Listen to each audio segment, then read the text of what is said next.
Hi everyone, my name is Harry Welby-Cooke, a country partner for ActionCOACH and joint master licensee for the business in South Africa. Since 2007, we've been fortunate to attract the most amazing people to this business, people that have both a heart for business and a passion for that, but also a deep-centered willingness to make a difference and make an impact in other people's lives. And really an honor to have Marlene Powell with us, joining us today as we explore a little bit of her journey, why she's in this business in the first place, and the absolute good work that she gets to do on an ongoing basis. So Marlene, thank you for joining me. Really an honor to connect with you again today. Thanks so much, Harry. Appreciate it. So Marlene, way back when now, going back a whole pile of time, you came across us in the Entrepreneur magazine and decided to become a business coach. And we'll explore that a little bit more shortly. But what were you doing before that? What was your life and your journey like before ActionCOACH? Right, for 27 years, I was in corporate, so I needed to get out of jail. So my dad told me not to go into insurance, so I of course did. I didn't listen to him, and 27 years later realized he was right. But I think just got to basically a crossroads in my life. My son was a teenager. I was commuting between Joburg and Durban quite often, so I was spending very little time with them. And your children need you when they're the teenage years and that. So just basically by reaching a ceiling in my life, I just thought, what am I doing all this for? What is my purpose in life? But I was very fortunate to be given an opportunity to go on a program for a year at UCT in Cape Town through my employer. And I was introduced to coaching there. So all of a sudden I thought, hang on a sec, I think this is what I want to do. And thank goodness they gave me the opportunity for a year to actually practice it in the organization. But when I moved to Joburg, which was my big goal, and I wanted to be there at head office, realized it just didn't fit who I was and what I was meant to do. And I think just the day that I actually resigned was the day I went to Shop and Find an Entrepreneur magazine and saw the advert. And I thought, I think I'm going to do this. And the rest is history. Okay, so you'd actually taken the step to resign first and then bought the magazine. Yep, that's it. I had it. Yeah. Whilst I would have had to think about it. And I just made the decision. It was just serious. I needed to get back home. And obviously it's all the time it was meant to be. It was the right time. Yeah, difficult to be living in Westville and working in Joburg, not ideal. So what about what you saw in the Entrepreneur magazine made you think, this is a good idea, maybe I should become a business coach? What attracted me the most was more around wanting to work with business owners, because I learned and picked up a lot of skills over my 27 years. So I sort of basically had been in every sort of division in the organization over a period of time. So when it said, to help business owners and coach them to full potential and make more profit, and that, I thought, well, I can do that. I mean, I did that in the branch that I headed up and also assisted at a national level. So there's no reason why I can't do that for business owners. Plus, a lot of my friends' family were business owners. And I thought often I used to help guide and assist in that. So I thought, well, I'm sure I can do this. So I've got nothing to lose. And let's take a chance and see what happens. And then 3 months later, that was it. So I became a franchise owner. So what made you think, is I think very relevant, obviously, but what made you think you'd never run a business on your own, but you had this experience? And how did you get across saying, well, it's similar. There's business owners, there's my lessons from corporate. I've been indirectly, aiding and advising some of my friends and family. How did you make the link between your experience, having never run a business, and helping people with their entrepreneurial business? I had the tools. I had the experience. So I didn't have to worry about where the next cent was coming from. So I think basically over the 27 years, I gained so much knowledge, experience, expertise, skills in the different areas. And I didn't have the emotional worry about when I'm going to get paid. I used to get paid a salary every month. So I never had those distractions in my life. So I knew I had this toolbox, and ActionCOACH is all about systems. I'm very strong with systems. I was operations manager, quality risk and compliance officer. So it talked to me. So if that was the case, all I had to do is just provide the toolbox to the business owners who needed it to be able to help their businesses perform. So I never actually saw that as an obstacle at all. And I really believe that what I had learned adds huge value, because a lot of business owners aren't from corporate. So there's a lot of their corporate learnings that I've got that I can also instill over and above if I was just a small business that had been doing it for 10, 15 years. So I felt that I had a wealth of support and knowledge and tools that would be able to assist business owners. So I've never seen that as a hindrance in me helping them. I think that is an advantage from corporate. It gives you that structure, the systems. You're exposed to a whole lot of things that you don't often have the privilege when you're starting just in the business. So you also then became a business owner, because as an action coach, business coach, you also run your own business. So it's going back a little bit now, but what were some of your fears maybe going into business for yourself? What were kind of the worries or the concerns? Well, I was always very independent. So as soon as I had to have my own business, I became dependent on my husband, which wasn't a plan. So very quickly, I had to become independent again. So I think that was the big wake up. And I also thought clients would land on my lap. I didn't realize, I thought I was just going to coach. I didn't realize I had to do marketing and bring my own clients on board. So that was a big wake up call. But then the big thing I did was just took on a guinea pig client and practiced and implemented what I'd learned, seen the results, got the confidence. And from there said, well, I can do this. Then felt confident about, charging the fees, finding the clients, because I realized that I could actually do it. And the systems helped get the results anyway. So it was more building the confidence at the beginning. And I remember a story going back to those early stages where you signed up a new client and thought, geez, maybe she can't afford my services. Let me go in on a cheaper rate. And she arrived for a first coaching session in a Bentley, which is quite a daunting occasion. So how did you deal with that? But what was the lesson out of that you learned around people and Bentleys and business and things like that? I remember that day standing at the garage and seeing this Bentley coming down the driveway. I thought, oh my God, I could have charged a lot more there. But no, I think the big thing was a lack of confidence. So, I mean, the fees that we charge, we've got to be backed by confidence, people by confidence. So when at the beginning is not feeling that I can help, the results are what gave me the confidence to say, yes, it is actually worth it. And I think that's the big thing that I've learned as well around it's can I add value, and also not to make an assumption that somebody can or cannot afford something, or knows or doesn't know something. We always talk about what's true and what's the truth. So I learned my lessons there, and I ended up with some really nice vehicles parked outside at my growth clubs and that, if you remember that. So I've always, people pay for value and what they get. And I think that's important. They pay a lot of money. It's the confidence that goes with that, but the value that you must demonstrate back. So what's maybe been the range of clients you've had? Obviously you've worked with very small businesses, you've worked with very large ones. What's maybe from the smallest to the biggest? What's that been? What do you mean, in turnover wise or staff wise? Well, in turnover, staff. Anything. Oh, just startups, brand new, out the box, decided to start a business, right through to multi-million rand companies who've got over 1,000 staff and multiple branches. So it doesn't matter how big or small a client is. At the end of the day, you're in business to make money and have time and enjoy quality of life, as far as I'm concerned. So it really, you still implement the same tools because you're in business to make profit, and also to sustain and grow so that you can employ more people, which is all around teams.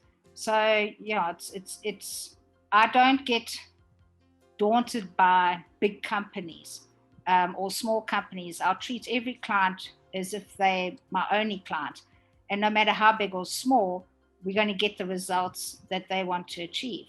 Sometimes we've had phenomenal results from small businesses and also from bigger businesses. It just depends on how serious they are about making a success of their business. So it's for me, it's been, I think it's just really the outcomes of what a business is looking for, no matter how big or small they are. And I think that's where sometimes confusion kicks in, because I listen to you, and if I was a client or a potential client, so I'm running my own business and I'm hearing everything from startup, just getting going, through to thousands of staff, multiple destinations. I'm going across the business spectrum. How do you coach me if there's such a wide range, in business sizes and business types? What are you then going to do that's going to be applicable to me as a business owner? Well, just identify what the need is and what the pain is. So there might be frustrations or challenges you're facing, or there might be goals that you haven't achieved and need to achieve and you just don't know how to do it. So it's just basically being there to just identify what the root issue is you're looking for, whether it's time, team, money, organizational issues, wanting to sell a business, or maybe groom up a general manager to take over the business one day.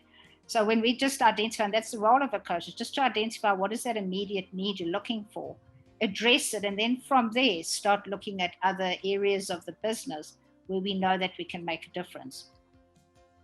So what are some of the trends that you see? You've worked with hundreds, if not thousands, of businesses now in the more than 10 years that you've been with us. And Marlene's also one of our Red Fellies members for coaches that have been with us a decade already. But across all those businesses, do you see kind of common problems always coming up, regular things that a lot of businesses seem to struggle with? Yeah, marketing, sales. A lot of businesses are relying on existing business. And what's happening is it's drying up, because especially now with what we've been going through over the last year, is a lot of their service providers, suppliers, clients may not be around anymore or downsizing. So it is having an effect on the business. So one of the biggest challenges that generally businesses have is they rely heavily on the existing client base. So their lack or limited skills around marketing. How do I bring more business in? How do I retain my existing clients and deal with the new challenges that we're faced with that comes through year in and year out? So that's the biggest challenge, I think, and also understanding numbers. I mean, a lot of businesses, no matter how seasoned they are in business, sometimes still don't understand their numbers. So all we do is just bring them down to understanding the basic fundamentals of business and then building up from there. But it's mainly around marketing, sales, and understanding the numbers and cash flow. Yeah, business is always the same. The principles remain the same. So what is and I know it'll be difficult to select, but what's maybe the standout highlight, the best return, and not necessarily financially, but that moment that you really took pride in the work that you've done with a client because they'd really achieved so much? Sure. The one who was quite early in my life, to say this on here, is it was a bra fitter, and we had a 700% growth in 3 months. And just by changing one little technique was an increase. I worked with a pest control company, and within 6 months, we had about a 600% change in growth in their business just by changing one strategy that they had done years ago and had just forgotten about because they got just so busy. I mean, I was now just recently dealing with a meat company, and they've had almost 200% growth in 1 year through the pandemic. So it varies the percentages, but phenomenal growth. And sadly, they think, oh, well, that's not a lot. It's a hell of a lot if you take the bigger scheme of things of how much people are growing at the moment. And and sometimes, they're quite humble in the growth phase, but there's huge opportunity for growth just by tweaking a little bit here and a little bit there. And I've had a vast array of different industries that I've worked for. And everyone, there is one way or another that will find significant growth in their bottom line. Okay. So interesting, maybe the last year, as people have been going through tough times and a lot of struggles, you've been giving back a lot. You and Margaret Hirsch run your entrepreneurial webinars. You've been doing a lot of support. That beautiful sunset behind you, I know you went through a series where you did sunset talks from your balcony. But every now and again, there's quite a lot of emotion that boils up. You've got this rough exterior, you're very results driven, yet there's the soft side, and every now and again you see that. Why is that? What brings up that emotion when you think about the people you work with and the impact that you guys get to make together? I think just being so focused on results, I don't realize, like, sometimes when you see, I mean, I got a little card over Christmas written by a son of a client of mine to say, thank you for letting mommy and daddy spend more time with me. And that's what gets me. That's what moves me. So although I'm very transactional and very much around results, what is so important for me is if you look at relationships, looks at family, where most of the anxiety coming from is not having money or time. So for me, what moves me is people give themselves permission, eventually we give them the opportunity to give themselves permission to have time and quality of life with their family, and their business will provide them with that money and time. So that's what moves me. So yes, I do get emotional when I see my clients send a photo having ice cream with the kids on the beach on a Wednesday afternoon instead of slogging away at work. And that's what it's all about. So that's what moves me is, why are we in business? We're actually in business to enjoy quality of life and feather our nest for future, instead of like burning the midnight oil here and getting nothing in return. Because that's an interesting approach, very results driven, very focused, very transactional. Let's make the money. Yet when that happens, as you said, you make more money, you have more time, and you're very much around a business is there to give you a better life. Yeah. And then people's lives tend to change. So maybe similar to the business question earlier on, what are some of those things you alluded to, them ice cream on the beach with the kids on a Wednesday? What's some of the biggest personal transformations, personal success stories you've seen when you've helped fix a business issue or help take a business to the next level? That's the transformation of a client. So the client comes in especially if they've got staff as well, or even hard on themselves, is when they start seeing results about time and money, they realize that, hang on a sec, there is more to my business than there is. I mean, it's normally like a transactional thing. And then once they realize that this business can do so much more for them, give so much more, they start getting a taste of what it's like to leave the office for half a day and empower their team. Now they're watching their teams being empowered and to show their bosses what they can actually do. And they start instill more confidence into their team. And so now we start sort of polishing the rough diamonds, and we start elevating them into management positions, supervisor positions, and that sort of thing. And then they give themselves, like I say, permission to now spend time with their kids. And what's nice is moms can become real moms again. They're not just, I always say that, wouldn't it be nice if you're at home and you've got to quickly pop into the office, fix something and leave the office and spend time at home, rather than be at the office and quickly run and sort the kids out and come back. And that's how we transition the business, is allow the business to run without you so that you can be the mom or the wife or whatever it is that you want to do. And a lot of businesses I've worked with, this isn't what they want to do. They're not even passionate about what they do. It's all they can do. So let's enjoy it while we can and get it to a point where they can do what their real purpose is and what they really want to do. And I mean, I've got moms and businesses that when they come to me, I wish I could be with the kids in the afternoon. Well, let's work a 5-hour morning every day of the week. Drop the kids off, do your work, and then in the afternoon be the mom with your kids. And we've generated more income, more profit by doing that because there's a strong purpose and a why.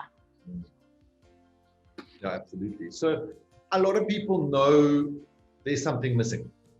They've got frustrations, they've got stress points, they're staying up at night, or even successful people have got a business to a level and they don't know how to take it to the next level, or they feel they're wasting their talents, or they need to recommit to that purpose in the business. So if I was considering a range of different coaches and I came across you, why would I work with you? What is the benefit that your clients get when selecting you to be their coach and partner in their business? There's so many distractions in life. And the big thing for me is that I want to be able to help you to have the least distraction you can with your business.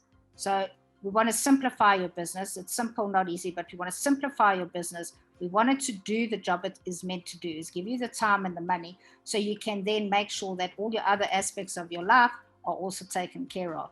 So from my point of view, is I want you to have quality of life. I need you to have quality of life. And if that's what you want, then let's just put the systems in place that we know work. Use the tools that are going to give you the time and the money, and then you can let the business start running without you. Sounds simple, it isn't easy. But at the end of the day is when you implement it and you really want your business to run without you, there's no reason why it can't. So that's why my clients come to me. And I put myself in their position because I know what it can be like. And why do you want your business to be the most stressful thing in your life? Because that directly affects everything around your life, in your health, with your family, with your friends. So you burn out. Business is not meant to do that. Okay. So you mentioned it right in the beginning when you were talking about leaving corporate. You've got a son, you're happily married, you're being there every day for business owners, doing your bit, both paid, free, contributing where you can. Well, what do you like to do other than family and work? What feeds you outside of coaching? My sunset, you can see in the background. I just love to just relax and just savor every moment of beauty. I mean, like these sunsets, I live for every single day when the sun sets. And that's why I did those sunset biz talks. I like to just sit and relax. I do some personal growth and development and listen to certain audio books and that type of thing. But yeah, I think I just like to have peace and quiet, calmness. I don't have drama in my life. And my husband and I sort of complement each other that way as well. Marlene, I think we could talk for hours and hours, and there's so much value to add. But maybe as a final question, I've got a business and I want more. What advice would you give to any business owner out there facing the challenges of life and the uncertainty we're going through at the moment? What advice would you give them? Well, first of all, you have to know why.